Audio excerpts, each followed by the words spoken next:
Għal-reba' sena konsekuttiva ċ-chairperson tal-Fondazzjoni Marigold u Mart il-Prim Ministru Michelle Muscat se terġa' tkun waħda mill-patruni tal-Eurodis, aġenzija Ewropea li titratta l-Mart Rari. Aħbar li ġiet ikkonfermata waqt konferenza li saret fi Brussell fejn kienet qed tiġi diskussa l-kawża tal-Mart Rari fl-Ewropa u madwar id-dinja. Fid-diskors tagħha Michelle Muscat elenkat ix-xogħol kbir li isir f'pajjiżna biex din il-kawża tkun priorità meta jiltaqgħu l-Ministri tas-Saħħa f'Marzu li ġej. Ja saħet ukoll kif pajjiżna fiċ-ċokon tiegħu kien strumentali biex għall-ewwel darba din il-kawża tingħata daqshekk importanza partikolarment meta Malta għandha f'idejha l-Presidenza tal-Kunsill tal-Unjoni Ewropea. It is also absolutely crucial that in Europe we work together and with other parts of the world too.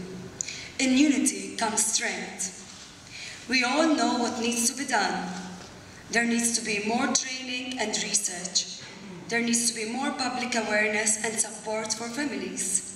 We need to raise more funds. Il-missjoni aħħarija dik l-Mart Rari tal-lum il-ġurnata jittaffa u jsir anqas tawġieħ għal min ikun qed jesperjenzaħ. Yet again, being here tonight seems like it was meant to be. A long story. But it seems like I was meant to take this cause under my wings and nurture it so that what today is rare might in the years to come be something less rare, less painful, less lonely. Intant kważi xahar il-bogħod mill-laqgħa tal-Ministri għas-Saħħa, il-President tal-Eurodis Terkel Anderson u ċ-Chairman Eżekuttiv tal-istess aġenzija qalu li jinsabu ħerqana li f'pajjiżna se jinstabu aktar soluzzjonijiet konkreti dwar il-Mart Rari. Go to Malta for this fantastic event that is being organized end of March. In combination with the informal meeting of the health ministers.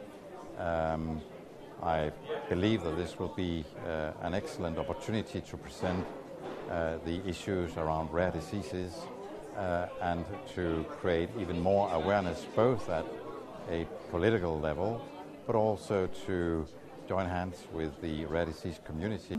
And now we need to move to the next steps. What is needed? What is needed is to support more this European collaboration between member states on healthcare, but also in research.